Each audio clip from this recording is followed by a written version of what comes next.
Hai. Ubah boleh? Ubah. Ubah.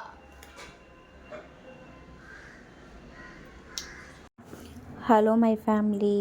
இன்றைக்கி எங்கே போகிறோம் பார்த்தீங்கன்னா, எங்கள் சித்தி வீட்டுக்கு தான் போகிறோம். இன்றைக்கி தங்கச்சிக்கு பர்த்டே, அதனால் தங்கச்சியும் சித்தியும் கூப்பிட்டுருந்தாங்க. அதனால் நானும் எங்கள் அக்காவும் சேர்ந்து தான் போகிறோம். ஹஸ்பண்ட் வந்து ஆட்டோ ஏற்றி விட்டாங்க. அதுக்கப்புறம் ஒரு ஸ்டாப்பிங்கில் இறங்கிட்டு அதுக்கப்புறம் நானும் அக்காவும் ஜாயின் பண்ணிக்கிட்டோம். அங்கேருந்து ஒரு நடையை போட்டுட்டு அதுக்கப்புறம் போயிட்டே இருக்கும்போது கேக் கடை தாங்க தேடிருந்தோம், எங்கேயுமே இல்லை. சரி ஓகே, சித்தி வீட்டாண்டு போய் வாங்கிக்கலாம்னு சொல்லிவிட்டு அப்புறம் அங்கே இறங்கி அப்புறம் எவரெஸ்ட் பேக்கரி இருந்துச்சு.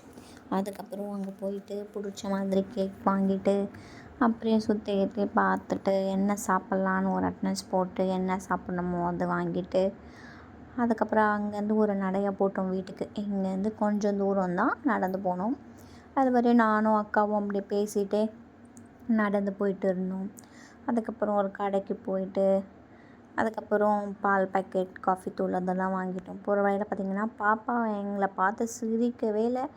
ஏன் சிரிக்கலைன்னே தெரியல. எப்போவுமே அவள் அமைதியாக வரவே மாட்டாள்.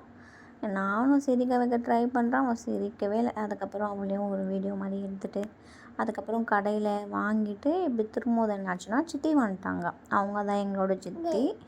சித்தி வந்துட்டோன்னே அப்படியே சித்தி நீங்கள் போங்க நாங்கள் பின்னாடி வரோன்னு சொல்லிவிட்டு அதுக்கப்புறம் பின்னாடி நடந்து போயிட்டு இருந்தோம். அதுக்கப்புறம் கொஞ்சம் தூரம் தான் வீடு. அதுக்கப்புறம் வீட்டுக்குள்ளே போயிட்டு தங்கச்சி இருந்தா. அதுக்கப்புறம் தங்கச்சியோட ஃப்ரெண்ட்ஸ் 2 பேர் வந்திருந்தாங்க. அப்புறம் என்ன சமைக்கலான்னு பிளான் பண்ணிவிட்டு எல்லாமே வாங்கின்னு வந்து வச்சுட்டாங்க சித்தி. அதுக்கப்புறம் பிரியாணி செய்யறதுக்கு ரெடி பண்ணிகிட்டு இருந்தாங்க.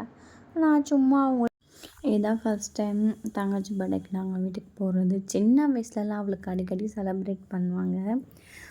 அதுக்கப்புறம் ஸ்கூல் முடிச்சுட்டு காலேஜ் போய்ட்டு அப்படியே நிறைய டச் விட்டுச்சு. அப்புறம் பர்த்டே செலிப்ரேஷன் அந்த மாதிரிலாம் கிடையாது. சரி ரொம்ப நாள் கழித்து தங்கச்சியும் கூப்பிட்டுருந்தா, அக்கா வாங்க அப்படின்னு சொல்லி கூப்பிட்டுருந்தா. சரி போகலாம் அப்படின்னு சொல்லிட்டு போயிட்டு வந்தோம். இவள் தான் என்னோடய தங்கச்சி, அவள் பேர் ஹரிணி. நாங்களாம் சின்ன வயசுலாம் பார்த்தீங்கன்னா ரொம்ப க்ளோஸ், நானே என் தங்கச்சி. நான் ஹரிணி அழகாக இருக்க. நந்தினி ஃப்ரெண்ட் வந்துட்டாலே ஆமாவா அழகாக இருக்கேன். பியூட்டிஃபுல்லாக இருக்கேன். ட்ரெஸ் நல்லா இருக்கு, நல்லா இருக்கு. ஹரிணி ரெக்கெல்லாம் பார்த்தா எடுத்து வச்சுக்கோ. அதான் எடுக்கிறேன். இந்த ட்ரெஸ்ஸுக்கா ஏன் நல்லா இருக்கு, இந்த கலர் எல்லாமே பிடிக்கவே இல்லையா? அதனால நான் வெறுப்பாயில என்னடி பாவம் பண்ணி கவலை கவர் பண்ணி முடிக்கிறேன்.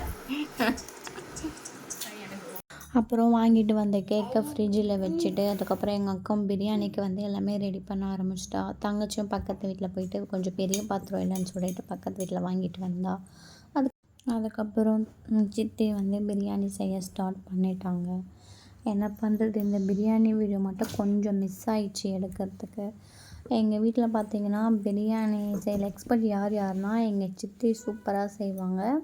அதுக்கப்புறம் என்னோடய அக்கா செய்வாங்க. அதுக்கப்புறம் நிறைய வீடியோவில் சொல்லியிருக்கேன், ஒரு அக்கா அவளும் நல்லா செய்வாள். அவ்வளோதாங்க, வேறு யாரும் நல்லா செய்ய மாட்டாங்க பிரியாணி எங்கள் வீட்டில். அதுக்கப்புறம் பிரியாணிலாம் சமைச்சிட்டு நல்லா சாப்பிட்டு அதுக்கப்புறம் எல்லோரும் கொஞ்சம் நேரம் பேசிட்டு அப்படியே ஜாலியாக இருந்தோம். இது போலலாம் ஒன்றா எல்லோரும் ஜாலியாக இருந்தோம் ரொம்ப நாள் ஆகுது. இப்போ பார்த்திங்கன்னா இது கம்மி தான் எங்கள் வீட்டில் ஆள். நாங்கள் எல்லோரும் ஒன்றா சேர்ந்தா நல்லா கும்பலாக ஜாலியாக இருக்கும். ஏன்னா இப்போலாம் அவ்வளோவா மீட் பண்ண முடியாது. ஏன்னா ஃபங்க்ஷன் அந்த மாதிரி தான் எல்லாருமே மீட் பண்ண முடியுது. மற்றபடி எல்லோரும் அவங்கவுங்க ஃபேமிலி லைஃப்பில் பிஸி ஆகிட்டாங்க. ஆனால் இருந்தாலும் எல்லோரும் கும்பலாக இருந்தால் தாங்க அது ஒரு ஜாலியாக இருக்கும். எல்லாருமே ஜாலியாக பேசிட்டு நிறைய குட்டீஸ்லாம் வேறு இருப்பாங்க. அப்படியே அவங்க விளையாடுறதெல்லாம் வீடு அப்படியே சவுண்டாக இருக்கும், நல்லாயிருக்கும். ஆனால் இன்றைக்கி நாங்கள் மட்டும் தான் இருந்தோம். ஓகே, இதுவே நல்லா தான் இருக்குது.